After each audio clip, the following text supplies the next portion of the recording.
আকাশের দিকে তাকাও, পৃথিবীর দিকে তাকাও। আমি সবকিছুর উপর ক্ষমতা রাখি। ভয় পেও না, মুক্তির জন্য আমার কাছে এসো। এই নীরবতা স্বাভাবিক না। আমরা তো কখনো এমন শক্তি দেখিনি। এটা কি সত্যই পরীক্ষা? আপনি বললেই আকাশ বৃষ্টি দেয়। আমরা ঈমান আনবো না। এটা মানুষ না। আমি সাক্ষ্য দিচ্ছি, তুই সেই দাজ্জাল। এটা দাজ্জাল। কিছু ফিতনা আসে যা মানুষকে ভয় দেখায় না, বরং মানুষকে বিশ্বাস করায়। সে বৃষ্টি নামাতে পারে, ফসল ফলাতে পারে, এমনকি মৃত্যুর পর জীবনও ফিরিয়ে দিতে পারে।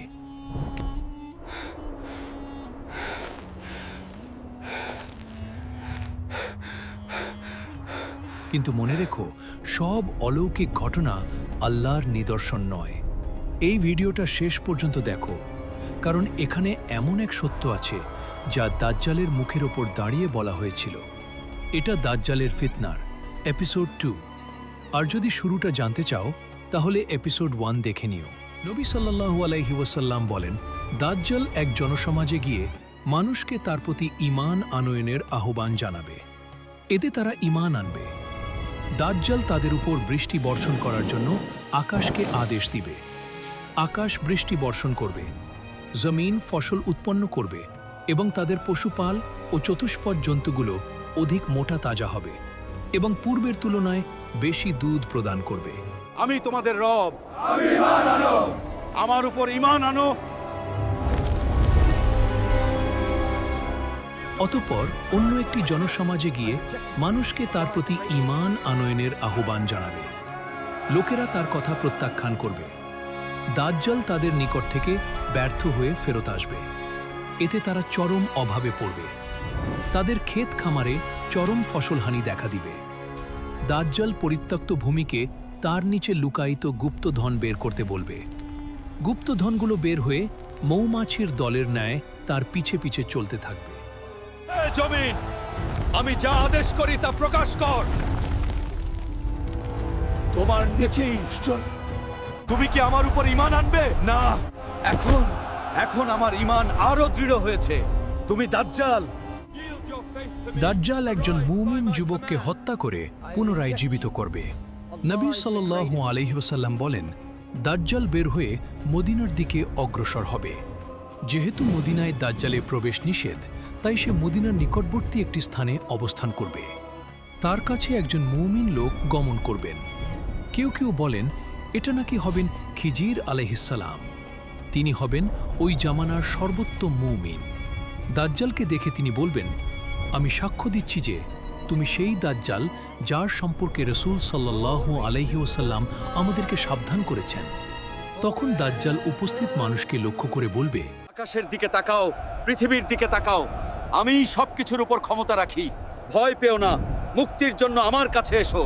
আমি যদি একে হত্যা করে জীবিত করতে পারি, তাহলে কি তোমরা আমার ব্যাপারে কোনো সন্দেহ পোষণ করবে?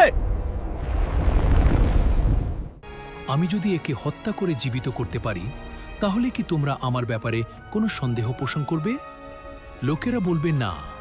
অতঃপর সে উক্ত মুমিনকে হত্যা করে পুনরায় জীবিত করবে। এ পর্যায়ে যুবকটি বলবে, আল্লাহর শপথ, তুমি যে মিথ্যুক দাজ্জাল, এ সম্পর্কে আমার বিশ্বাস আগের তুলনায় আরও মজবুত হল। দাজ্জাল তাকে দ্বিতীয়বার হত্যা করার চেষ্টা করবে, কিন্তু তাকে হত্যা করতে সক্ষম হবে না। মুসলিম শরীফের বর্ণনায় এসেছে উক্ত যুবক দাজ্জালকে দেখে বলবে, হে লোক সকল, এটি সেই দাজ্জাল যা থেকে নবী সাল্লাল্লাহু আলাইহি ওয়াসাল্লাম আমাদেরকে সাবধান করেছেন। এরপর দাজ্জাল তার অনুসারীদেরকে বলবে, একে ধর এবং মারো। তাকে মেরে পিটে জখম করা হবে। অতঃপর দাজ্জাল তাকে জিজ্ঞেস করবে, এখনো কি আমার প্রতি ঈমান আনবে না? সেই যুবক বলবেন, তুমি মিথ্যাবাদী দাজ্জাল। তারপর দাজ্জালের আদেশে তার মাথায় করাত লাগিয়ে দ্বিখণ্ডিত করে ফেলবে। দাজ্জাল দুখণ্ডের মাঝ দিয়ে হাঁটাহাঁটি করবে। অতঃপর বলবে, উঠে দাঁড়াও। তিনি উঠে দাঁড়াবেন। দাজ্জাল বলবে, এখনো ঈমান আনবে না? তিনি বলবেন, তুমি মিথ্যুক দাজ্জাল হওয়ার ব্যাপারে এখন আমার বিশ্বাস আরও বৃদ্ধি পেয়েছে। অতঃপর তিনি বলবেন, হে লোক সকল, আমার পরে আর কারো সাথে এরূপ করতে পারবে না। অতঃপর দাজ্জাল তাকে পাকড়াও করে আবার জবেহ করার চেষ্টা করবে, কিন্তু তার গলায় জবেহ করার স্থানটি তামায় পরিণত হয়ে যাবে। কাজেই সে জবেহ করতে ব্যর্থ হবে। অতঃপর তার হাতে পায়ে ধরে জাহান্নামে নিক্ষেপ করবে।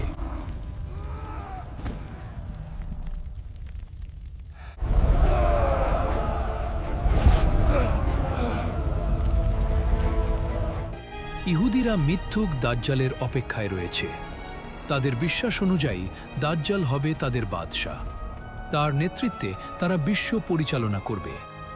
নবী সাল্লাল্লাহু আলাইহি ওয়াসাল্লাম বলেন, দাজ্জালের অধিকাংশ অনুসারী হবে ইহুদি এবং মহিলা। তিনি আরও বলেন, ইস্পাহানের ৭০,০০০ ইহুদি দাজ্জালের অনুসরণ করবে।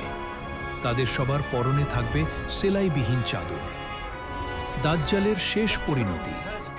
সহিহ হাদিসের বিবরণ অনুযায়ী ঈসা ইবনে মারিয়াম আলাইহিসসালামের হাতে দাজ্জাল নিহত হবে। হ্যাশট্যাগ মক্কা মদিনা ব্যতীত পৃথিবীর সকল দেশেই দাজ্জাল প্রবেশ করবে। তার অনুসারীর সংখ্যা হবে প্রচুর। সমগ্র দুনিয়ায় তার ফিতনা ছড়িয়ে পড়বে। সামান্য সংখ্যক মুমিনই তার ফিতনা থেকে রেহাই পাবে। ঠিক সে সময় দামেস্ক শহরের পূর্ব প্রান্তে অবস্থিত এক মসজিদের সাদা মিনারের উপর ঈসা আলাইহিসসালাম আকাশ থেকে অবতরণ করবেন। মুসলমানগণ তার পার্শ্বে একত্রিত হবে। তাদেরকে সাথে নিয়ে তিনি দাজ্জালের দিকে রওনা দিবেন। দাজ্জাল সে সময় জেরুজালেমের বাইতুল মুকাদ্দাসের দিকে অগ্রসর হতে থাকবে। অতঃপর ঈসা আলাইহিসসালাম ফিলিস্তিনের লুদ্দ শহরের গেইটে দাজ্জালকে পাকড়াও করবেন। সে পানিতে লবণ গলার ন্যায় গলতে শুরু করবে। ঈসা আলাইহিসসালাম তাকে লক্ষ্য করে বলবেন, তোমাকে আমি এমন এক আঘাত করব যেখান থেকে তুমি কখনো রেহাই পাবে না। তোমাকে আমি একটি আঘাত করব যা থেকে তুমি কখনো রেহাই পাবে না। ঈসা আলাইহিসসালাম তাকে বর্শা দিয়ে আঘাত করবেন। অতঃপর মুসলমানেরা তার নেতৃত্বে ইহুদিদের বিরুদ্ধে যুদ্ধ করবে। মুসলমানদের হাতে দাজ্জালের বাহিনী ইহুদির দল পরাজিত হবে। তারা কোথাও পালাবার স্থান পাবে না। গাছের আড়ালে পালানোর চেষ্টা করলে গাছ বলবে, হে মুসলিম, আসো, আমার পিছনে একজন ইহুদি লুকিয়ে আছে, আসো এবং তাকে হত্যা করো। পাথর বা দেয়ালের পিছনে পলায়ন করলে পাথর বা দেয়াল বলবে, হে মুসলিম, আমার পিছনে একজন ইহুদি লুকিয়ে আছে, আসো, তাকে হত্যা করো। তবে গারকাদ নামক গাছ ইহুদিদেরকে গোপন করার চেষ্টা করবে, কেননা সেটি ইহুদিদের বৃক্ষ বলে পরিচিত।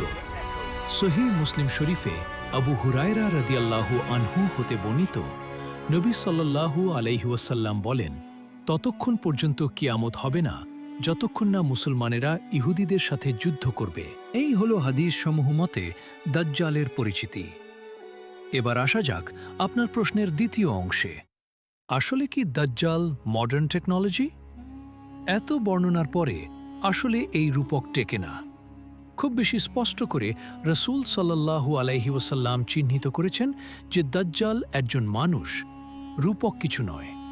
তারপরও যারা এই প্রচারণা করছে তারা ভুল করছে। আশা করি বুঝতে পারলেন।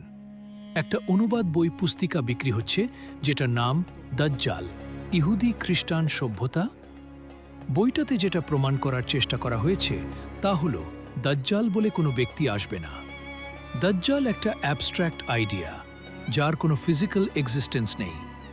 বইটিতে যে থিওরি তুলে ধরেছে তা হলো দাজ্জাল মূলত বর্তমান ইহুদি খ্রিস্টান চালিত কারাপ্টেড সভ্যতা, যার দ্বারা মুসলিম জাতি পরীক্ষিত হচ্ছে। এটি কাদিয়ানি বিশ্বাস। অবশ্যই এ থিওরি মিথ্যা এবং আমাদেরকে ভুল ধারণা দিয়ে সত্য থেকে দূরে সরানোর একটি ষড়যন্ত্র মনে হয়। দাজ্জালকে মসিহ আল দাজ্জাল বলা হয়। দাজ্জাল অর্থ ভণ্ড আর মসিহ মানে ত্রাণকর্তা। এমন নয় যে দাজ্জাল কেবল আমাদের ধর্মেই উল্লেখ আছে, ইহুদি আর খ্রিস্টানরাও তাকে বিশ্বাস করে। মসিহ মানে ক্রাইস্ট অর্থাৎ খ্রিস্ট, যিশু খ্রিস্ট। যিশু আলাইহিসসালাম দাজ্জালের বিরুদ্ধে লড়বেন বলে দাজ্জালকে ইংরেজিতে বলা হয় অ্যান্টি ক্রাইস্ট। ইসলাম দাজ্জাল সম্পর্কে কি বলে সেটা বিস্তারিত তো জানালামই, খ্রিস্টানরা কি বলে দেখা যাক। এই এপিসোডের গল্প এখানেই শেষ। কিন্তু আতঙ্ক, শিক্ষা আর ঈমানের শক্তি এখনো শেষ হয়নি। পরের সপ্তাহে আসছে পরবর্তী এপিসোড, যেখানে আমরা জানব 15 জন নবীর আরও অজানা গল্প, যার মধ্যে অনেকের নাম আপনি হয়তো আগে কখনো শোনেননি। আমরা সেই গল্পগুলো খুঁজে বের করব, আপনাদের জন্য আনব সম্পূর্ণ তথ্য। তাই আমাদের সাথে থাকুন এবং সাবস্ক্রাইব করতে ভুলবেন না ইমান টক্স বাংলা অফিসিয়ালে, যেখানে প্রতিটি গল্প আপনার হৃদয়ে স্পর্শ করবে এবং ইমানের আলো জ্বালাবে।